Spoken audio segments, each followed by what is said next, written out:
Assalamualaikum, selamat datang di channel Kisah di Balik Layar. Terima kasih buat kalian yang sudah klik video ini dan subscribe.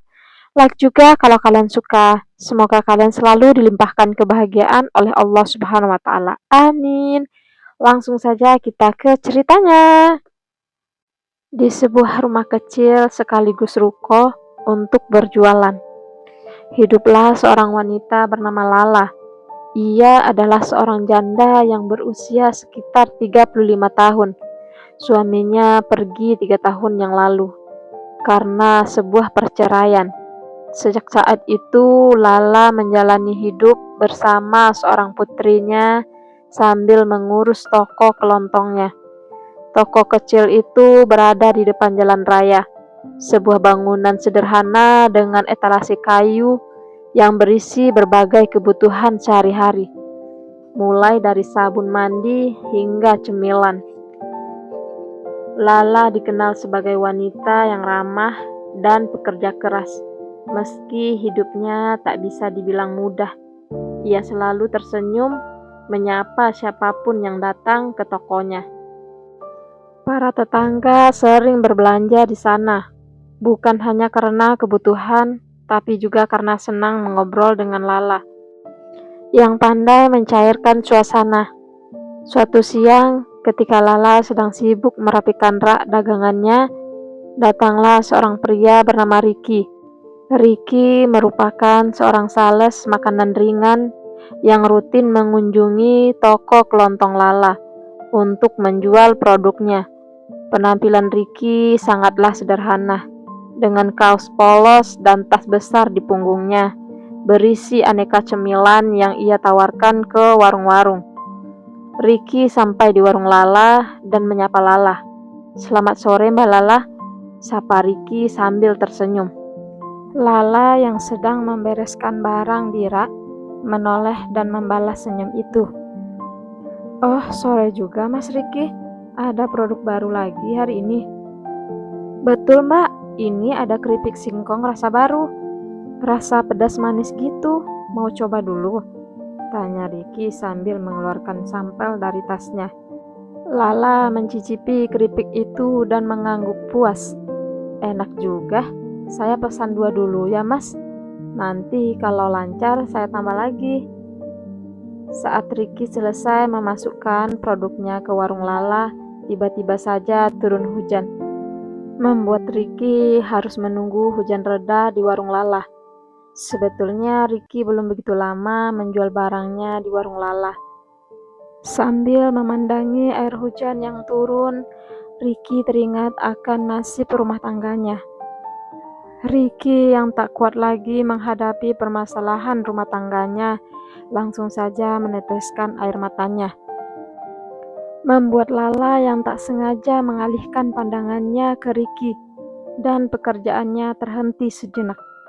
Lala tak langsung menanyai Ricky karena takut dinilai lancang.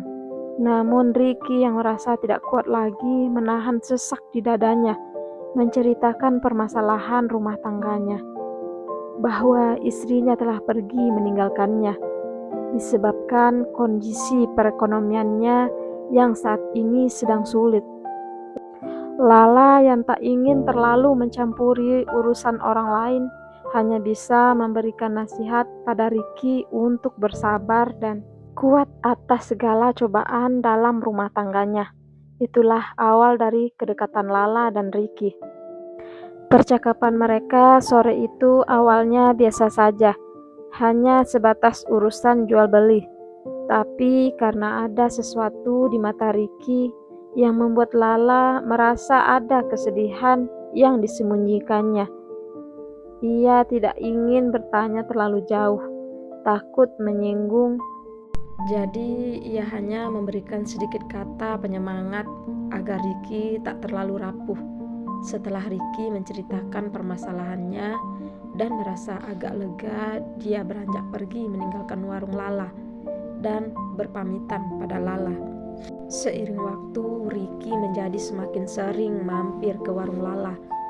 Selain menawarkan barang dagangannya, ia kadang-kadang duduk di bangku kayu depan warung sambil berbincang ringan. Lala tak keberatan, bahkan senang karena ia jadi punya teman ngobrol di tengah kesibukannya. Bahkan anak Lala yang berusia 4 tahun pun juga dekat dengan Ricky yang ramah dan menyayangi anak-anak. Ditambah lagi ia juga merindukan anaknya yang dibawa oleh mantan istrinya. Sejak mantan istrinya pergi meninggalkannya, ia tak lagi bertemu dengan anaknya. Melihat kedekatan itu, hati Lala semakin kagum pada Ricky yang dengan mudah dekat dengan anaknya. Suatu sore ketika hujan turun dengan deras, Ricky datang dalam keadaan basah kuyup. Lala segera memberinya handuk kecil dan membuatkan teh hangat untuknya. "Terima kasih, Mbak Lala. Hujan-hujanan begini bikin badan meriang," kata Ricky sambil meminum teh itu perlahan. "Kenapa nggak tunggu hujan reda dulu, Mas? Nanti malah sakit loh," ujar Lala. Ricky tersenyum kecil. "Kadang kalau nggak buru-buru, target jualan nggak tercapai, Mbak. Maklum, saya harus ngejar setoran." Dari percakapan itu, Lala mulai tahu bahwa hidup Ricky ternyata tidak mudah. Ia seorang pria berusia 37 tahun yang dulunya bekerja di perusahaan besar di kota. Namun akibat pemutusan hubungan kerja secara massal, ia kehilangan pekerjaannya dan terpaksa menjadi sales makanan ringan demi mencukupi kebutuhan hidup. Yang lebih menyedihkan, pernikahannya hancur akibat masalah ekonomi. Istrinya memilih pergi bersama anak sematawayang mereka, meninggalkan Ricky sendirian. Ricky pun tak menyalahkan mantan istrinya. "Mungkin dia juga capek hidup susah bersama saya," kata Ricky dengan nada lirih. Lala mendengarkan dengan penuh perhatian. Ia merasa iba pada Ricky, tapi juga kagum pada ketegarannya. Meski hidupnya penuh cobaan, Ricky tetap berusaha menjalani hari-harinya dengan senyuman. Dari cerita yang disampaikan Ricky, Lala dapat menarik kesimpulan bahwa mantan istrinya hanya mau bersama Ricky ketika hidup senang bahagia saja. Namun di saat susah, alih-alih membantu, mantan istrinya malah tega pergi meninggalkan Ricky. Melihat Ricky yang termenung dengan pandangan kosong, memperhatikan hujan yang turun, Lala menyapa Ricky dengan menawarkan makanan. Langsung saja Ricky menolak karena tak ingin merepotkan Lala. "Mas Ricky, udah makan?" Ricky yang tak mau merepotkan menjawab, "Sudah, Mbak." Padahal ia sangat lapar sekali. "Kalau belum, biar saya ambilkan, Mas. Gak bayar kok, gratis." "Gak usah, Mbak Lala. Biar nanti saya makan di rumah saja. Lagian hujannya hampir reda, Mbak." Sejak percakapan itu, hubungan Lala dan Ricky semakin akrab. Setiap kali Ricky datang, mereka selalu berbincang lebih lama dari sebelumnya. Kadang tentang pekerjaan, dan terkadang mereka juga bertukar cerita tentang masalah pribadi mereka. Ricky pun tak mau kalah, dia juga ingin tahu latar belakang Lala dan pernikahannya.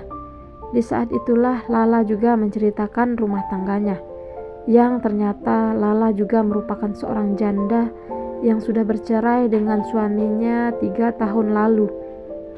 Di sana Ricky merasa punya kesempatan untuk mendekati Lala. Dengan nada bercanda, Ricky bertanya kepada Lala, "Mbak Lala, ada kepikiran untuk menikah lagi?" Mendengar pertanyaan Ricky, jantung Lala langsung berdegup kencang. "Kalau ada jodohnya dan cocok untuk saya dan juga anak saya, mungkin saja, Mas," ucap Lala sambil tersenyum. Lala merasa nyaman berbicara dengan Ricky. Ricky punya cara bicara yang menyenangkan, seolah segala masalah dunia bisa diselesaikan dengan tawa. Di sisi lain, Ricky juga merasa bahwa Lala adalah tempat yang aman untuk mencurahkan isi hatinya. Lala tidak pernah menghakimi atau mencemooh, hanya mendengarkan dengan tulus. Lama-kelamaan hubungan mereka mulai menarik perhatian warga. Beberapa tetangga bahkan mulai menggoda Lala. "Mbak Lala, sering banget ya Sales tadi mampir. Jangan-jangan ada apa-apa nih?" Lala hanya tersenyum, tertawa mendengar candaan itu. Meski dalam hati ia mulai bertanya-tanya, apakah kedekatannya dengan Ricky hanya sebatas teman? Ataukah ada sesuatu yang lebih? Lala yang masih trauma dengan pernikahan sebelumnya tak ingin terlalu terburu-buru untuk mencari pendamping hidupnya. Ia harus memikirkan matang-matang siapa kelak yang akan menjadi pendamping hidupnya. Pada suatu malam yang tenang, ketika warungnya mulai sepi, Lala duduk sendirian di depan rumahnya.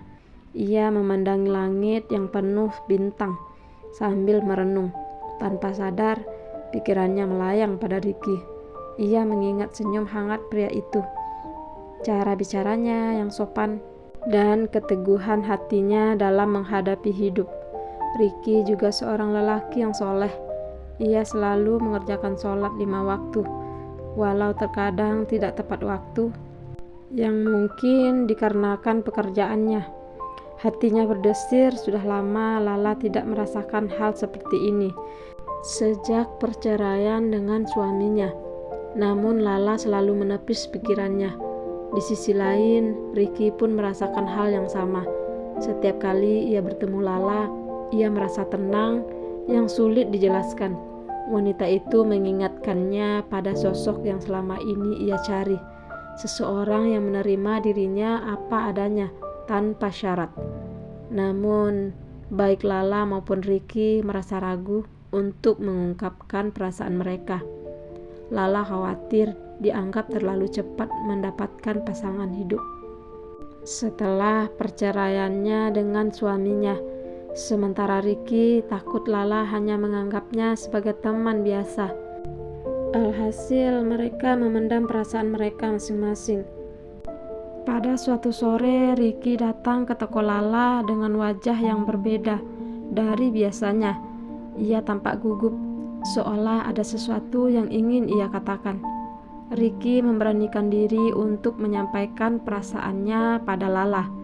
"Mbak Lala, boleh saya bicara sebentar?" tanyanya. "Tentu mas, ada apa?" Ricky menarik napas panjang sebelum akhirnya ia berkata, "Saya tahu mungkin ini enggak tepat mbak, tapi saya ingin jujur.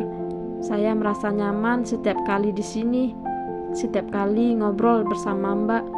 Saya enggak tahu ini apa, tapi yang jelas saya merasa lebih hidup sejak kenal mbak." Lala tertegun mendengar pengakuan itu. Jantungnya berdegup kencang, tapi ia berusaha tetap tenang. Sebagai seorang wanita yang pernah mengalami berumah tangga, tentunya Lala paham kemana arah pembicaraan Ricky barusan.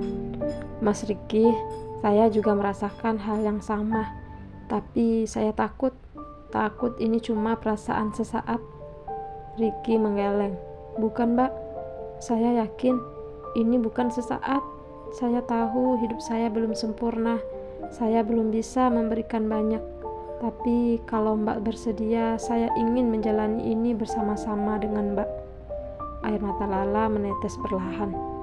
Ia terharu mendengar ketulusan Ricky.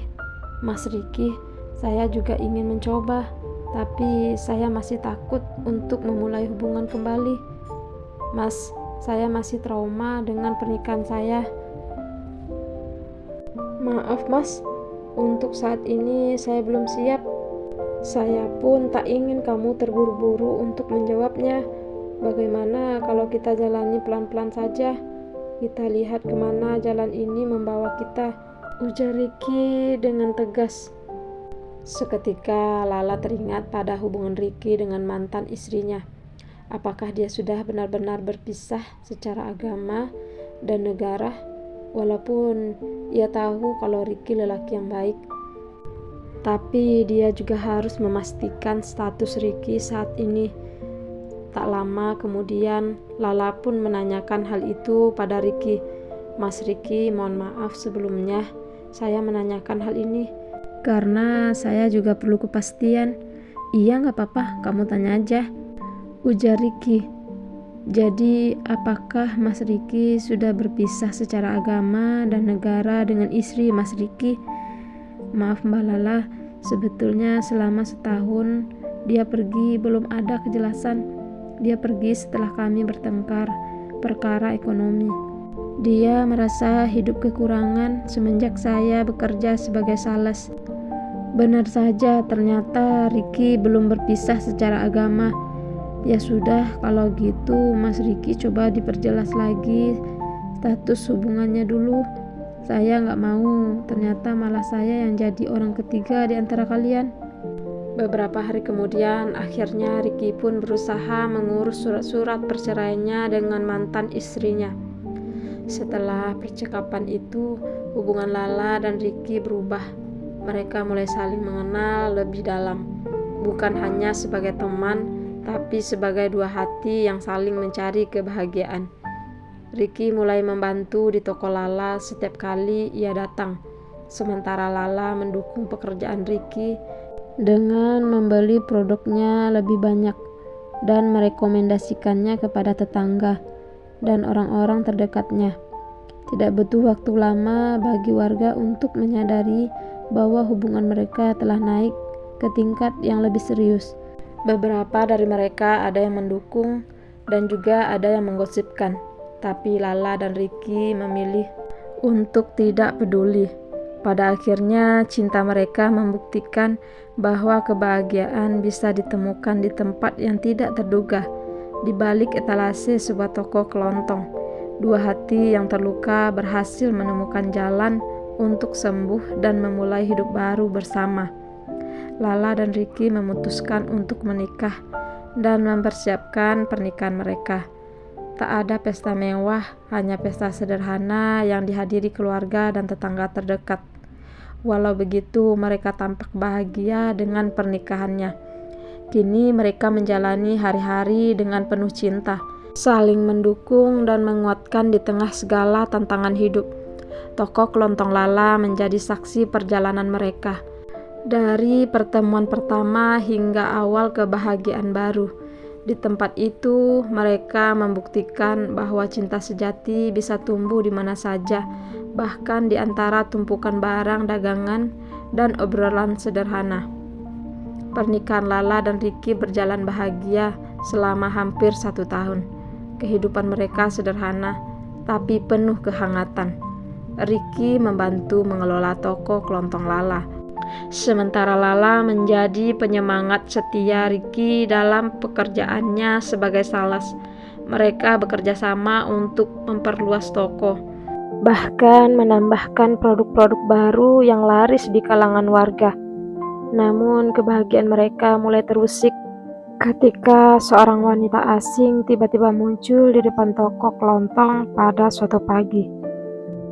Wanita itu berpakaian rapi dengan riasan tipis yang membuatnya tampak anggun, meski wajahnya menyiratkan kecemasan. "Ricky," panggil wanita itu pelan saat melihat Ricky sedang mengangkat dus di depan toko. Ricky tertegun. Dus di tangannya hampir terlepas. Wajahnya pucat seketika. "Mira," gumamnya tak percaya.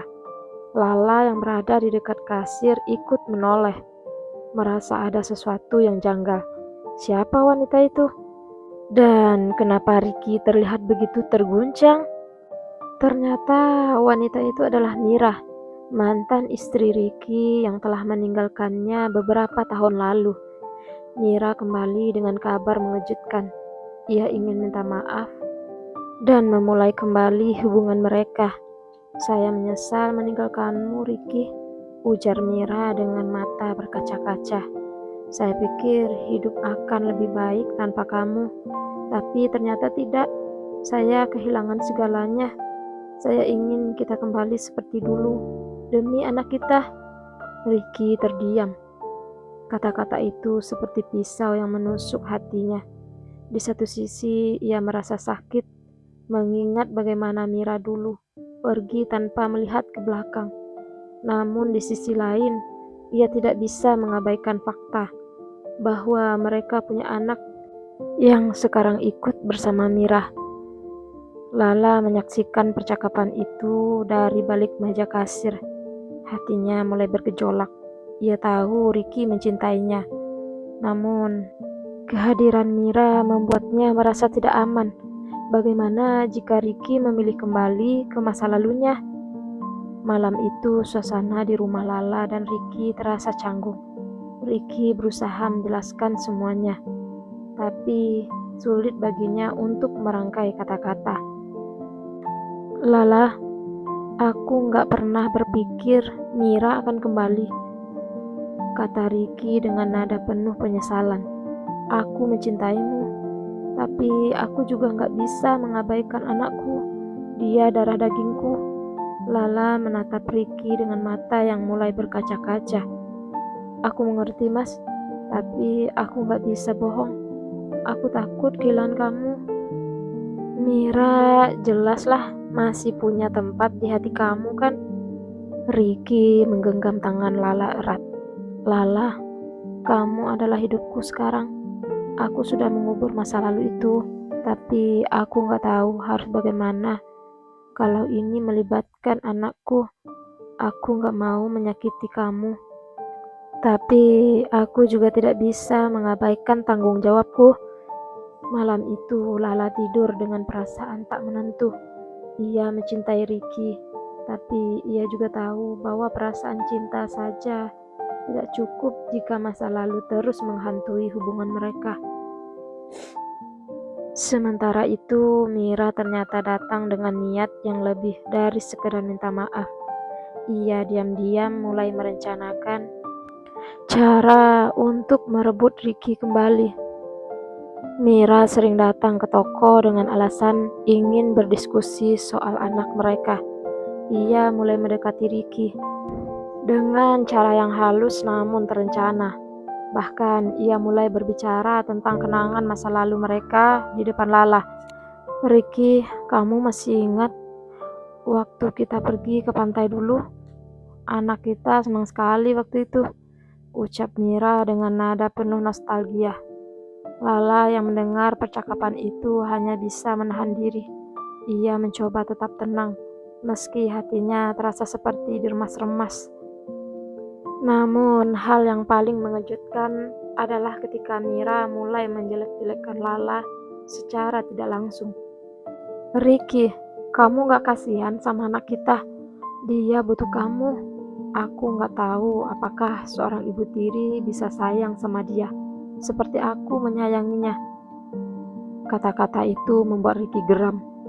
Mira, jaga kata-kata kamu. Lala adalah istri saya sekarang. Dia punya hati yang jauh lebih besar dari apa yang kamu pikirkan. Jadi tolong berhenti bicara seperti itu. Mira hanya tersenyum kecil, seolah merasa puas karena berhasil membuat suasana semakin tegang. Beberapa hari kemudian, Ricky menerima surat yang membuatnya semakin bingung. Surat itu berasal dari pengacara Mira. Isinya adalah permintaan untuk merebut hak asuh atas nama anak mereka, kecuali Ricky bersedia kembali bersama Mira.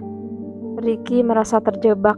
Ia mencintai anaknya, tapi ia juga tak ingin menyerah pada tekanan Mira. Situasi ini membuatnya semakin sulit mengambil keputusan. Ketika Lala mengetahui tentang surat itu, ia mengambil langkah yang tak terduga. Ia mendatangi Mira secara langsung. Mira, aku tahu kamu mungkin merasa kehilangan, tapi aku ingin kamu tahu satu hal, ujar Lala dengan suara tegas. Aku mencintai Ricky, dan aku juga akan mencintai anak kalian seperti anakku sendiri. Kalau kamu benar-benar peduli pada anakmu, kamu harus berhenti memaksa kehendakmu. Mira terdiam, tapi matanya menyiratkan kemarahan. Kamu pikir semudah itu? Aku adalah ibu dari anaknya. Aku punya hak lebih dari kamu. Lala tidak gentar. Hak itu tidak ada artinya jika hanya digunakan untuk menghancurkan hidup orang lain. Ricky akhirnya mengambil keputusan yang mengejutkan semua orang. Ia memutuskan untuk mengajukan hak asuh bersama. yang mana anaknya tetap tinggal bersama Mira, tapi ia akan bertanggung jawab dan sering mengunjungi anaknya. Namun pada satu hal yang Ricky tegaskan pada Mira, aku tidak akan pernah kembali kepadamu. Aku sudah memilih Lala dan dia adalah masa depanku. Kalau kamu benar-benar peduli pada kebahagiaan anak kita, kamu harus terima itu. Mira pun akhirnya menyerah. Meski dengan berat hati, ia menyadari bahwa Ricky telah berubah dan cintanya pada Lala jauh lebih besar daripada kenangan masa lalu mereka. Setelah badai itu berlalu, Lala dan Ricky semakin memperkuat hubungan mereka.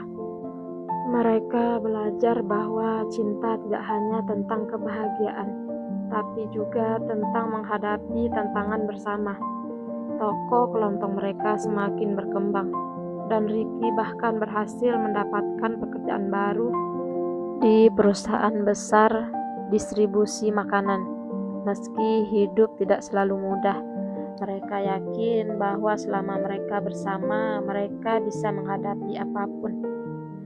Di balik etalase toko, cinta mereka terus tumbuh, membuktikan bahwa bayangan masa lalu tidak bisa memadamkan api cinta yang sejati.